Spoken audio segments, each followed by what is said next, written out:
The warning came at midnight, Galactic Standard Time. Every screen in the council chamber turned red. Every alarm in the station began to scream. And every alien in the room felt their blood turn cold. High Chancellor Vorin stood at the center of the Great Hall, his thin gray body trembling as he read the message. His species, the Tyranni, had led the Galactic Council for 3,000 years. They were known for their calm minds and steady hands. But right now, Vorin could not stop shaking. "The Void Harvesters have awakened," he said. His voice was barely a whisper, but in the silent chamber, everyone heard him perfectly. "They are moving toward the galactic core." For a long moment, nobody spoke. Nobody moved. The representatives of 847 species sat frozen in their seats, unable to process what they had just heard. The Void Harvesters were not just a threat. They were the threat. The oldest records in the galaxy spoke of them with terror. 10,000 years ago, a great civilization had ruled these stars. They had built wonders that modern species could not even understand. They had spread across 1,000,000 worlds. And then the Void Harvesters came. Nobody knew where the machines came from. Nobody knew who built them. All anyone knew was what they did. They consumed.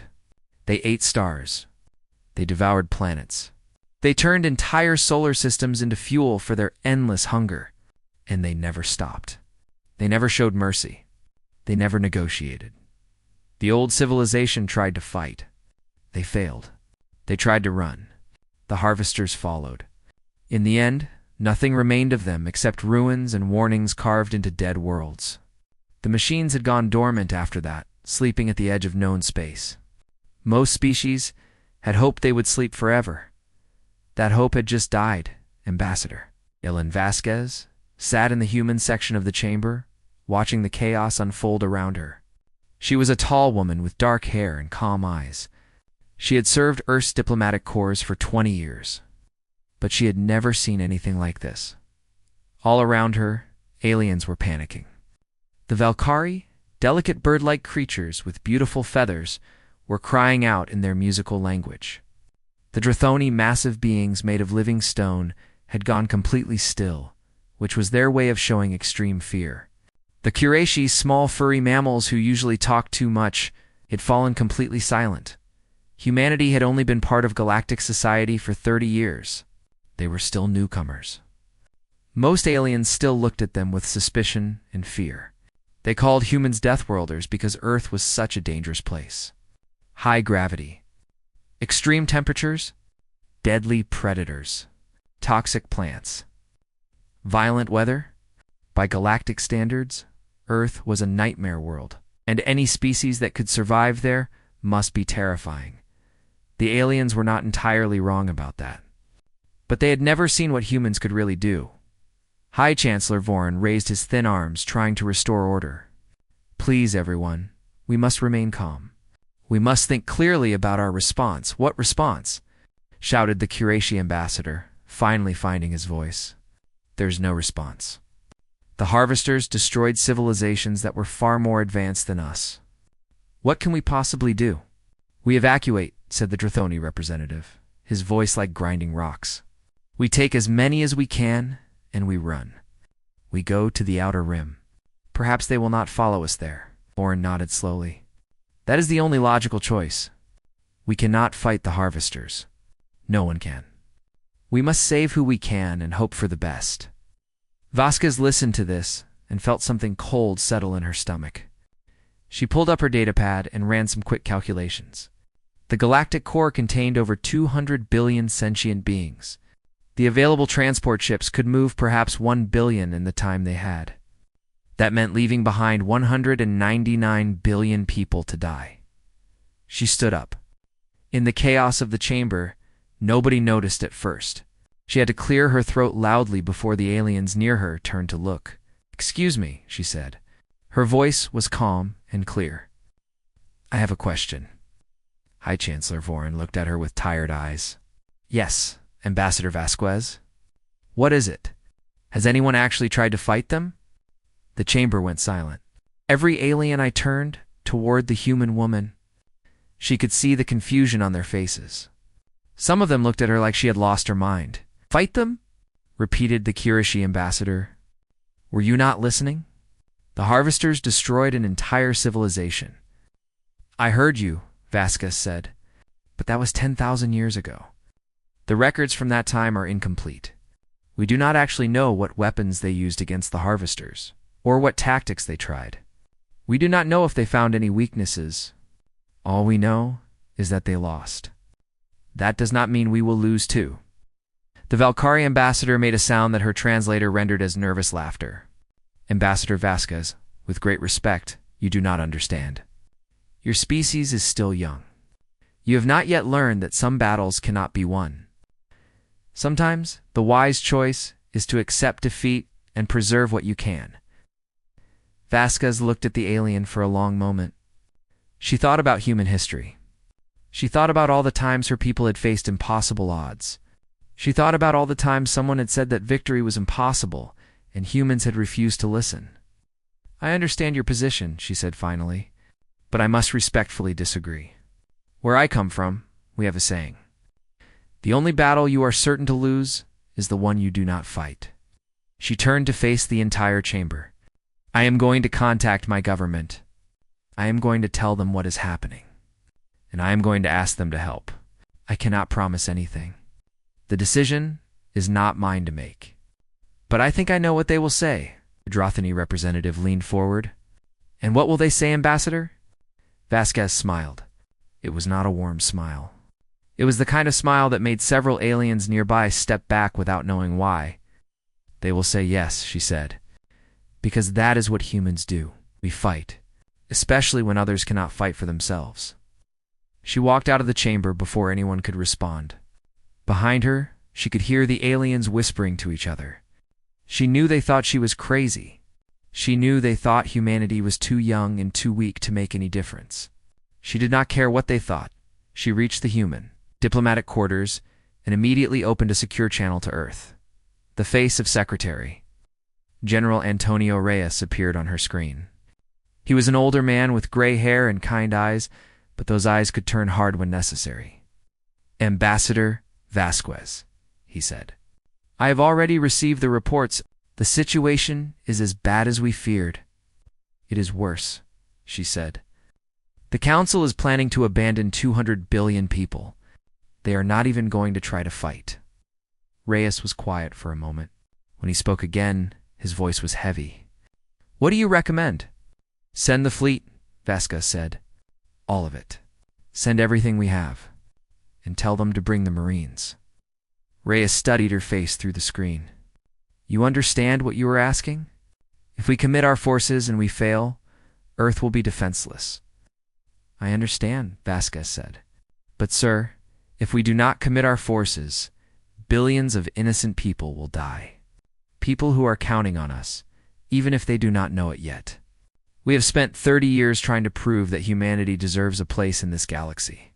This is our chance to show them who we really are. The Secretary General was silent for a long time. Vasquez could see him thinking, weighing the risks, considering the costs. Finally, he nodded.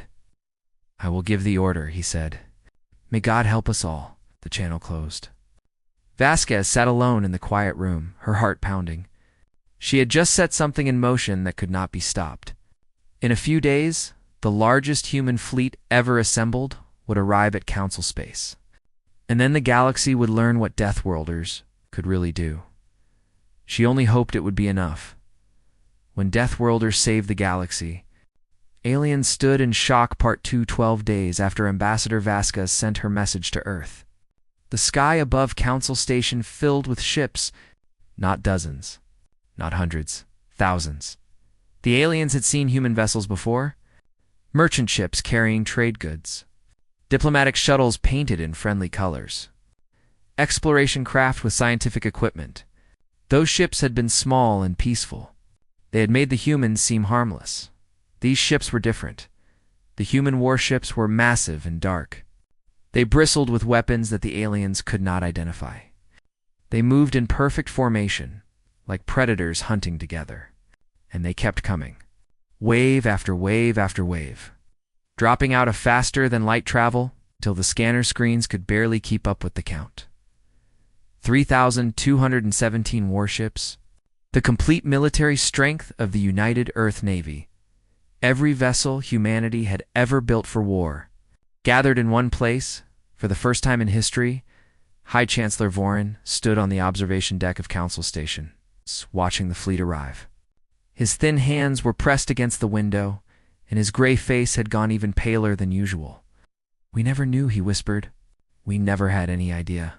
Beside him, Ambassador Vasquez stood with her arms crossed. "You never asked," she said simply. "You assumed we were like you, peaceful, harmless. You forgot that we come from a world that tried to kill us every single day. But why?" asked the Valkyrie ambassador, her voice trembling. "Why build so many weapons? Who were you planning to fight?" Vasquez turned to look at her. Each other, mostly. Humans spent most of our history at war with ourselves. We only stopped when we finally realized that we would destroy our own planet if we continued. But we never forgot how to fight. We just found better reasons to do it. A holographic image appeared in the center of the observation deck. It showed a human man in a dark uniform covered with medals and insignia. He was old, with white hair and a face marked by years of hard decisions. His eyes were sharp and cold. "This is Admiral Chenwei, commanding officer of the United Earth Navy," the man said. His voice was calm and steady, like a surgeon about to perform a difficult operation. "I am here to offer our assistance in the defense of the Galactic Core." High Chancellor Vorin stepped toward the hologram. "Admiral Chen, we are grateful for your offer, but I must be honest with you. The Void Harvesters cannot be stopped. The Council has already decided to evacuate as many people as possible. Fighting them would only waste lives." Chenwei's expression did not change. "Chancellor, I have studied every record that exists about the Void Harvesters. I have had my best analysts examine their construction, their tactics, and their behavior patterns. And I have found something that your people missed." The aliens in the room leaned forward. Even Vorin looked surprised. "What did you find?" the Chancellor asked. "Weaknesses," Chenwei said. "Small ones, but they exist. The Harvesters are not gods. They are machines. And every machine can be broken if you hit it in the right place." He tapped a control, and the holographic image changed. It now showed a detailed diagram of a Void Harvester unit. The thing was enormous, shaped like a twisted flower with hundreds of metal petals. In the center was a glowing core that pulsed with dark energy. "Their shields are strongest at the front," Chenwei explained. "They are designed to absorb impacts from space debris as they travel between stars. But the shields at the rear are weaker. The designers never expected anything to attack them from behind, because nothing ever survived long enough to try." He highlighted another section of the diagram. "Their sensors are concentrated in specific clusters. Blind those sensors, and they lose the ability to coordinate their attacks. Without coordination, they become much easier to destroy one at a time." The alien stared at the diagram in amazement. For 10,000 years, everyone had assumed the Harvesters were invincible. No one had ever looked for flaws because no one believed flaws could exist. "How did you figure this out?" asked the Drothany representative. "Our scientists have studied the Harvesters for generations. They never found these weaknesses." Chenwei almost smiled. "Your scientists studied the Harvesters the way you study a natural disaster. Something to be avoided and survived. My people studied them the way we study an enemy. Something to be understood and defeated. There is a difference." High Chancellor Vorin was quiet for a long moment. When he spoke, his voice was uncertain. "Admiral, even if what you say is true, the Harvesters number in the millions. Your fleet, impressive as it is, has only 3,000 ships. How can you possibly hope to win?" "I do not hope to win," Chenwei said. "Hope is for people who have no plan. I intend to win because I have a plan and the soldiers to carry it out." He straightened his shoulders. "Chancellor, I am not asking for your permission. I am informing you of what is going to happen. My fleet will engage the Void Harvesters. We will protect your people. And we will show these machines what happens when they threaten a galaxy that has humans in it." The Valkyrie ambassador stepped forward. Her feathers were trembling, but her voice was strong. "Admiral Chen, I must ask you something. Why are you doing this? Your people have only been part of our civilization for 30 years. Many of us have treated you with fear and suspicion. We called you Deathworlders and kept you at arm's length. Why would you risk your lives to save us?" Chen Wei was silent for a moment. When he answered, his cold voice had become something warmer. "Ambassador, where I come from, we have a concept called neighborhood. It means that the people who live near you are your responsibility. You watch out for them. You help them when they need it. Not because they have earned it, but because it is the right thing to do." He looked around the room, meeting the eyes of every alien present. "You are our neighbors now," he said. "All of you. Every species in this galaxy. You did not choose us, and we did not choose you. But here we are, living in the same cosmic neighborhood. And my people learned a long time ago what happens when good neighbors do nothing, while evil spreads." The Chancellor lowered his head. "Admiral Chen, I do not know how to thank you." "You can thank me by getting your people to safety," Chen Wei said. "Evacuate everyone you can from the core systems. My fleet will buy you time. That is our job now." The hologram flickered. "The Harvester's leading edge will reach our position in 6 hours. I need to prepare my ships for battle." Chen Wei out. The image disappeared. The aliens stood in stunned silence, trying to process everything they had just heard. For the first time in 10,000 years, someone was going to fight the Void Harvesters. Someone believed they could win. Ambassador Vasquez looked out the window at the human fleet. Thousands of ships hung in space, waiting for orders. Inside those ships were men and women who had left their families behind, knowing they might never return. They had come anyway, because that was what humans did. The Valkyrie ambassador moved to stand beside her. "Ambassador Vasquez, I must confess something. When your people first made contact with us, I was afraid of you. All those stories about your violent history, your dangerous world, I thought you were monsters." Vasquez turned to look at her. "And now?" The Valkyrie's feathers settled into a pattern that indicated deep emotion. "Now I think I was wrong. You are not monsters. You are something else entirely. Something I do not have a word for." Vasquez smiled. "We are humans," she said. "And we are about to show the galaxy what that really means." In the distance, the first Void Harvester scouts appeared on the long-range sensors. The battle for the galaxy was about to begin. When Deathworlders saved the galaxy, aliens stood in shock.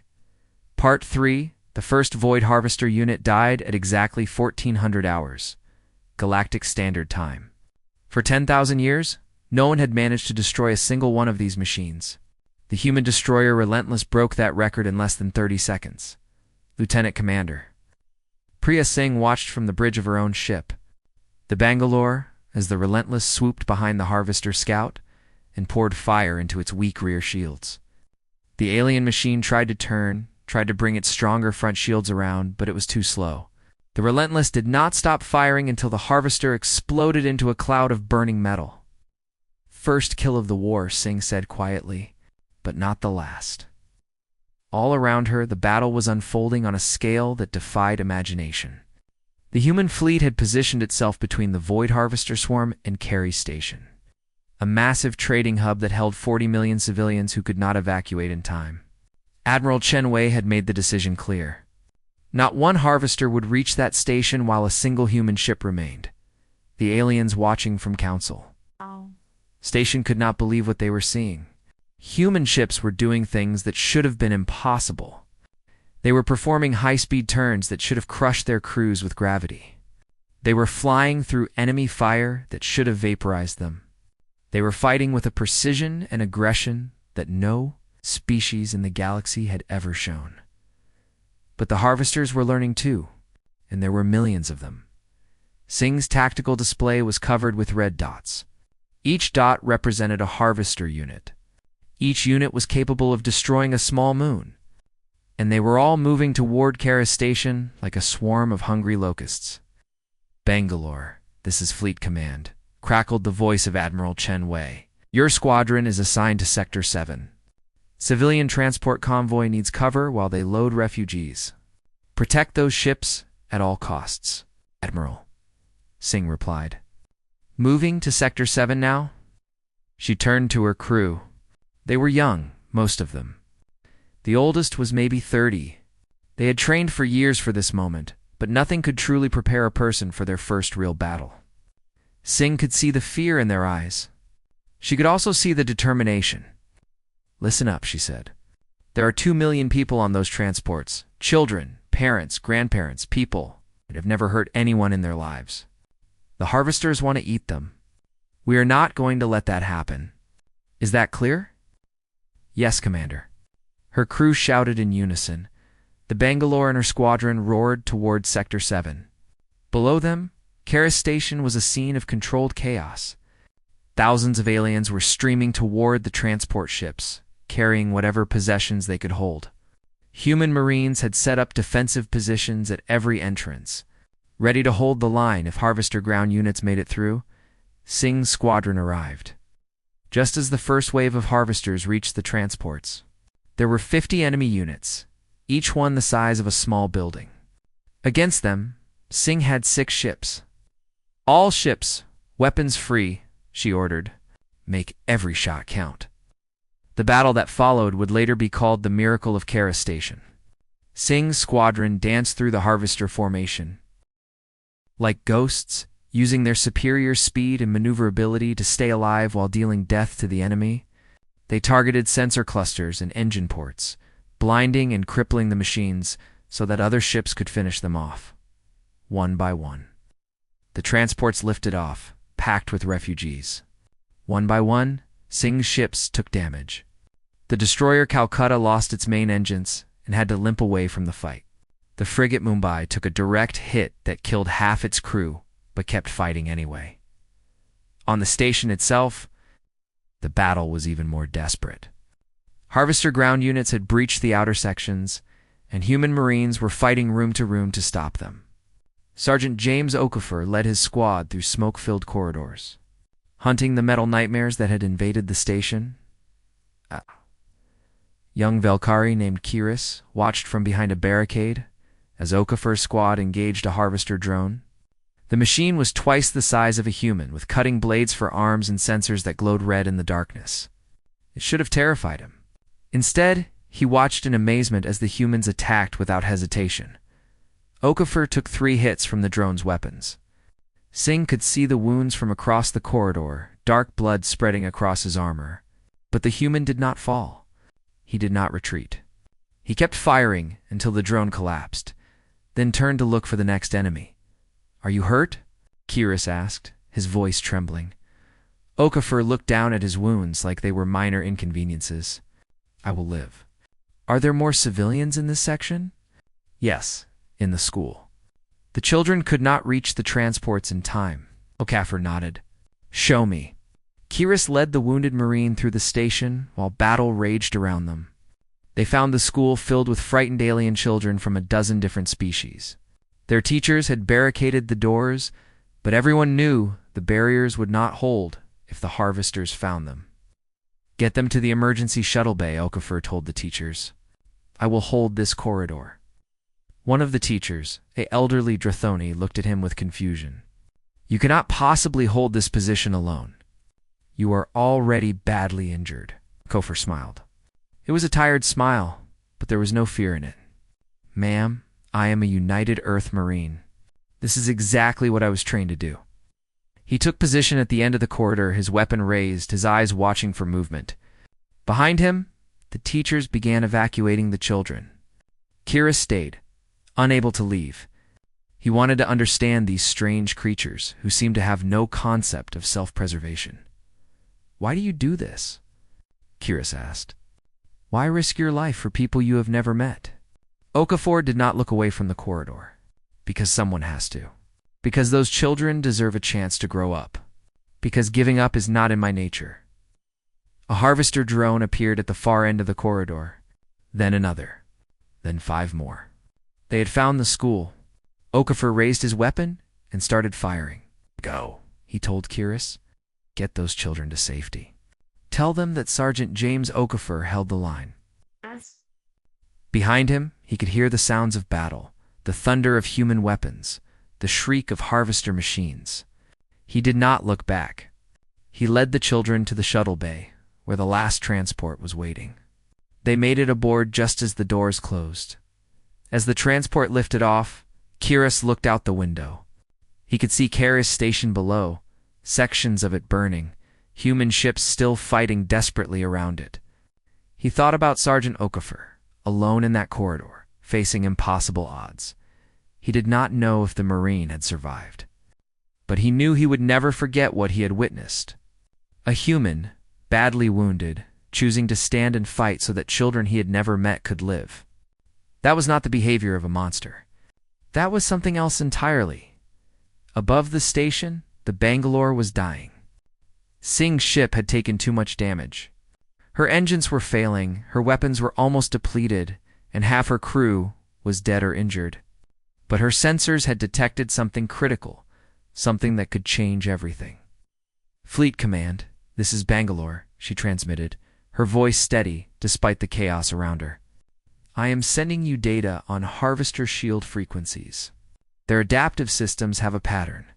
If we modulate our weapons correctly, we can cut through their shields like paper." Received Bangalore. Chen Wei's voice crackled back. "Can you make it to the rally point?" Singh looked at her tactical display. Her ship was surrounded by harvester units. There was no way out. "Negative, Admiral. We are cut off. But I can take some of these things with me." There was a pause. When Chen Wei spoke again, his voice was heavy. "Understood, Commander. It has been an honor." "The honor is mine, sir." "Sing out." She turned to what remained of her crew. "You heard the Admiral? Let us show these machines what happens when they corner a tiger." The Bangalore turned toward the densest cluster of harvesters and accelerated. Singh's last transmission was the shield frequency data that would save thousands of lives in the battles to come. The galaxy would remember her sacrifice. The Battle of Karis Station lasted 8 hours. When it ended, the civilian population had been evacuated. 47 Void Harvester units had been destroyed. More than the previous galactic civilization had managed in their entire war, but the cost had been terrible. 200 human ships were gone. Thousands of humans had died, and the Harvester's main force had not even arrived yet when Deathworlders saved the galaxy. Alien stood in shock part for the data that Lieutenant Commander Singh had transmitted before her death changed everything. Admiral Chen Wei's analysts worked through the night, studying the shield frequency patterns, looking for ways to exploit them. By morning, they had found something that made even Chen Wei's cold eyes widen. "The Harvesters have a central command node," his chief scientist explained. "A single unit that coordinates all the others. It is located at the exact center of their formation, protected by millions of drones. But if we destroy it, the entire swarm might shut down. The machines would lose their ability to coordinate. They would become easy targets." Chen Wei studied the data in silence. The command node was deep inside enemy territory. Any ship that tried to reach it would have to fight through millions of harvester units. It was a suicide mission. "How certain are you?" he asked. 80%, the scientist said. "Maybe higher. The pattern is clear.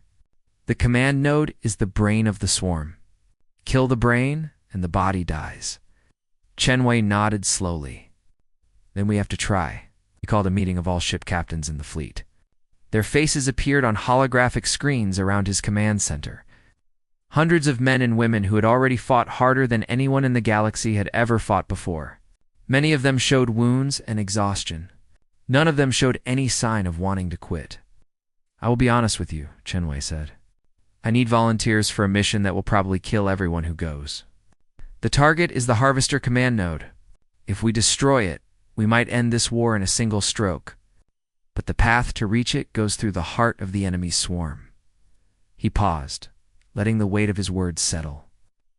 "I am asking for 12 ships, 12 crews who are willing to fly into the darkness so that others can live.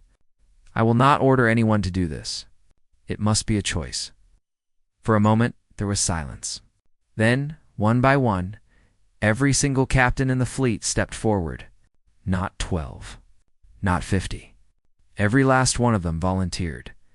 Chen Wei felt something tighten in his chest. He had commanded soldiers for 40 years. He had seen bravery in all its forms. But he had never seen anything like this. "Thank you," he said quietly. "All of you. But I only need 12. The rest of you have another job. You need to create a corridor through the enemy formation. You need to keep the harvesters busy while the strike team gets through. It will cost us dearly, but it is the only way." He began selecting the strike team. Captain Marcus Cole of the destroyer Prometheus would lead the mission. Cole was a veteran of Earth's last great war, a man who had lost his wife and children in a terrorist attack decades ago. He had spent every year since then protecting others, trying to make sure no one else suffer what he had suffered. The other 11 ships were chosen for their speed and firepower. Each captain knew exactly what they were signing up for. Each one accepted without hesitation. As the preparations began, something unexpected happened. A small shuttle approached the human flagship, requesting permission to dock. Inside was Kiris, the young Velkari who had escaped from Kara Station. But he was not alone. Behind him were representatives from a dozen different species, all wearing makeshift combat gear. "What is this?" Chenwei asked when they were brought to his command center. Kiris stepped forward. His feathers were arranged in a pattern that meant determination. "Admiral, we wish to join the strike mission." Chenwei's eyebrows rose. "You are civilians. You have no military training. You would be killed within minutes." "Perhaps," Kira said, "but we have skills that could be useful. The Tyranni among us are expert navigators. The Drothani can operate under conditions that would crush a human. The Kirashi are the best sensor technicians in the galaxy." He paused. "And we are tired of being afraid. We are tired of running. We watched humans die to save our people at Karis Station. We want to stand with you now." Chenwei was silent for a long moment. He looked at the aliens before him, these soft creatures from safe worlds who had never known violence until the harvesters came. They were terrified. He could see it in every twitch and tremble of their bodies. But they had come anyway. He asked finally, "Why risk your lives for this?" The Drothani representative spoke, his voice like stones grinding together. "Because you showed us something we had forgotten. You showed us that some things are worth dying for. Our ancestors knew this once, before we became too comfortable. You reminded us." Chenwei turned to Captain Cole, who had been watching the exchange silently. "Captain, what do you think?" Cole studied the aliens with eyes that had seen too much death. Then slowly he nodded. "They deserve the chance to fight for their own galaxy. I will take them." The strike team was reorganized. Human ships now carried alien crew members working alongside humans for the first time in history. It was strange and awkward at first, but there was no time for adjustment. The mission was launching in 6 hours.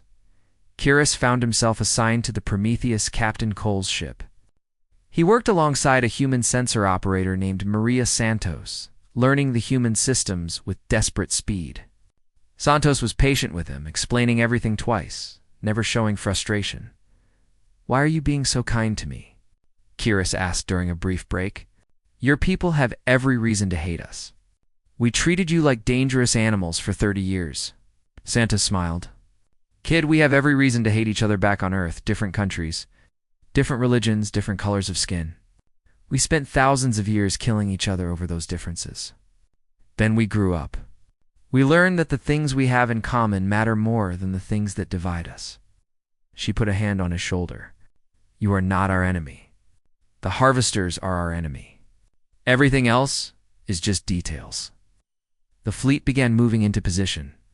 2,000 ships formed a massive wedge, ready to punch a hole through the harvester swarm. Behind them, the 12 ships of the strike team waited, engines humming. Crews saying their final prayers. Captain Cole stood on the bridge of the Prometheus.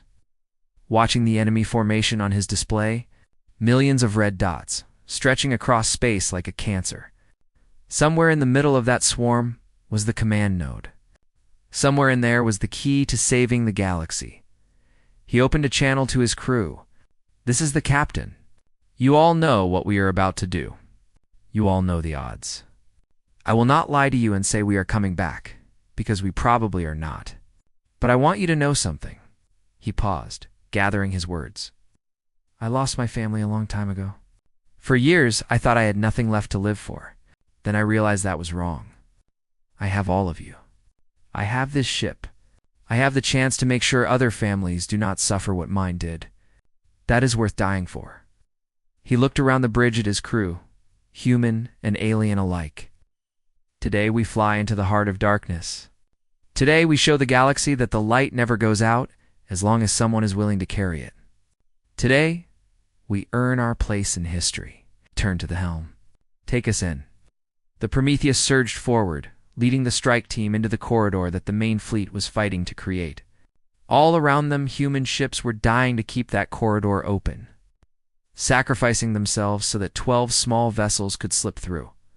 The strike team flew through a storm of fire and death. Ships fell one by one. The destroyer Valiant was the first to go, then the frigates Defiance and Resolute. Each crew died, fighting, buying precious seconds for the others. By the time they reached the center of the swarm, only 3 ships remained: the Prometheus, the destroyer Horizon, and the frigate Last Hope. And directly ahead of them, glowing with dark energy, was the Harvester command node. It was enormous, larger than anything Kyrus had ever seen. A twisted mountain of metal and malevolence, pulsing with the stolen life of 1,000 dead worlds. The thing that had haunted galactic nightmares for 10,000 years. Captain Cole opened a final channel to the fleet. "This is Prometheus. We have reached the target. Tell my wife I kept my promise. The line holds here." Then he gave the order that would end the war. When Deathworlders saved the galaxy, aliens stood in shock. Part 5, the Prometheus struck the command node at full speed, its reactor core set to overload. Captain Marcus Cole's final act was to aim his dying ship at the exact center of the alien machine, where its power source pulsed. Like a dark heart, the explosion was visible across half the galaxy, for a moment that seemed to stretch into eternity. Nothing happened.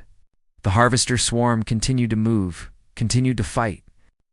Admiral Chenwei felt his heart sink. Had they failed? Had all those deaths been for nothing? Then the first Harvester unit stopped moving. Then another. Then 1,000. Then 1,000,000. Across the entire galaxy, Void Harvester units went dark. Their engines died. Their weapons fell silent. Their terrible red sensors flickered and went black. The swarm that had terrorized the galaxy for 10,000 years simply stopped, like puppets whose strings had been cut. The silence that followed was the most beautiful sound anyone had ever heard. On the bridge of his flagship, Admiral Chenwei sat down heavily in his command chair. Around him, his crew was cheering, crying, embracing each other. They had won. Against all odds, against all logic, against the weight of 10,000 years of terror. They had won. But Chenwei could not celebrate. He was thinking about the ships he had lost.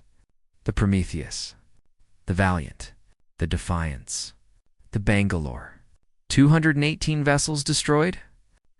12,000 human lives ended. Each one of them had been someone's child, someone's parent, someone's friend. Ambassador Vasquez found him an hour later, still sitting in his chair.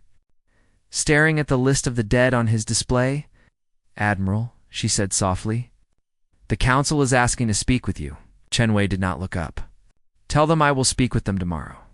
Tonight I mourn my people." Vasquez sat down beside him. "They want to thank you. They want to offer rewards. Territory, technology, whatever humanity wants." "I do not want their rewards," Chenwei said. "I want my people back." They sat in silence for a long time. Outside the windows, the dead Harvester units drifted like metal ghosts. Harmless now, just floating debris in the endless dark. The memorial ceremony was held 3 days later on Kara Station. The station had been damaged in the battle, but the aliens had worked around the clock to repair it. They wanted the ceremony to happen there. In the place where humans had first shown what they were capable of, representatives from every species in the galaxy attended. The great chamber was filled with beings of every shape and size. Creatures who had once feared and distrusted humans, now standing together in shared grief and gratitude. High Chancellor Vorin spoke first. His thin gray body was bent with exhaustion and emotion. For 10,000 years, we lived in fear of the void harvesters.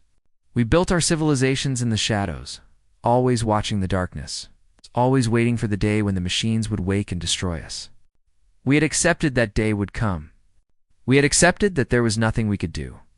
He turned to look at Admiral Chen Wei, who stood among the human delegation.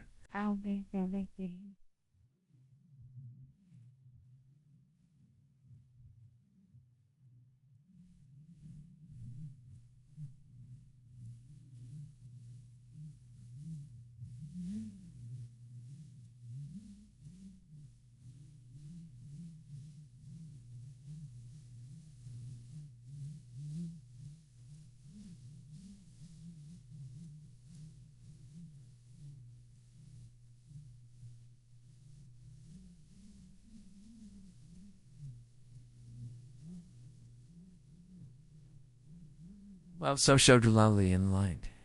Patawili. Can we want it? We want it when I can we can we lit we kai we had a guy got him that I work all the way I work and what we thought where was this They told us we were wrong. They told us that some battles can be won. They told us that courage is not the absence of fear, but the decision to fight despite it. His voice broke slightly, and they proved it.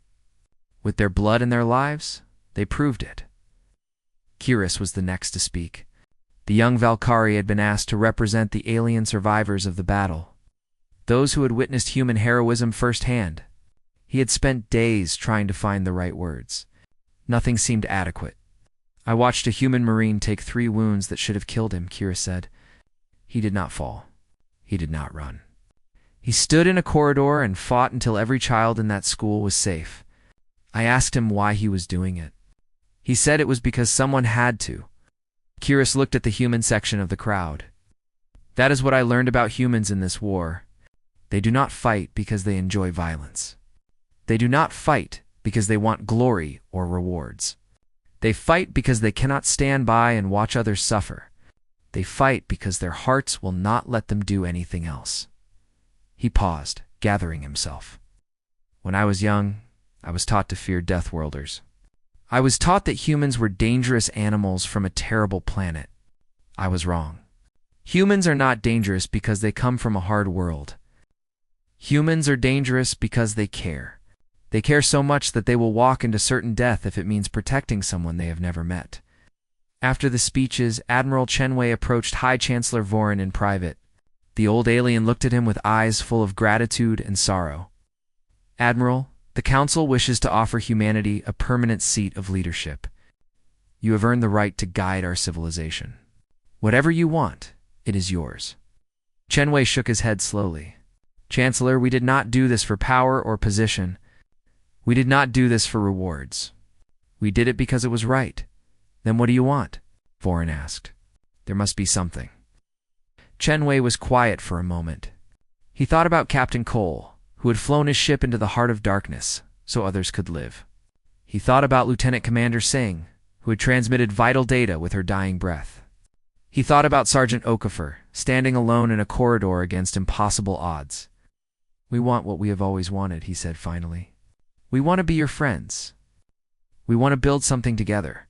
We want to create a galaxy where no one has to be afraid of the darkness because they know they will never face it alone. Vorin bowed his head. In his culture, this was the deepest sign of respect one being could show another. Then that is what we will do. 1 year later, the first Galactic Unity fleet launched from Kara Station. The fleet was unlike anything the galaxy had ever seen. Human ships flew alongside vessels from 30 different species. Each ship carried a mixed crew of humans and aliens working together, learning from each other, building bonds that would last generations. At the helm of the flagship stood Commander Kiris, the first non-human to graduate from Earth's Naval Academy. He had spent the past year training alongside humans, learning their tactics, studying their history. coming to understand the strange and wonderful species that had saved his galaxy. Beside him stood Maria Santos, now his first officer, the human woman who had taught him how to operate sensors during the darkest hour of the war was now his closest friend and trusted advisor. Commander Santos said, "We are receiving a distress signal. It is coming from beyond known space, a species we have never encountered before. They say they are under attack." Kiris looked at the signal on his display. A call for help from strangers in the darkness. A year ago, the galaxy would have ignored it. A year ago, everyone would have been too afraid to answer. That was before the humans came. "Set a course," Kiris ordered. "Maximum speed, and open a channel to the fleet." He stood straighter, feeling the weight of the uniform he wore. The uniform of the Galactic Unity Fleet. All ships. "This is Commander Kiris. We have received a distress call from a species in need. They are facing a threat they cannot handle alone. They are asking for help." He paused, remembering everything he had learned from the humans who had taught him. "They are asking the wrong question. They should not need to ask, because that is what we do now. We answer, help. We stand together against the darkness, no matter who is calling or where they come from." The fleet jumped to light speed, leaving trails of light across the stars. Behind them, the galaxy watched with pride. The Deathworlders had taught them something precious. They had taught them that courage was contagious. They had taught them that hope could spread from world to world like fire. They had taught them that the darkness was only as strong as the light was weak. And now, the light was stronger than it had ever been. Somewhere in the void, Captain Marcus Cole would have smiled. The line had held, and now it would hold forever.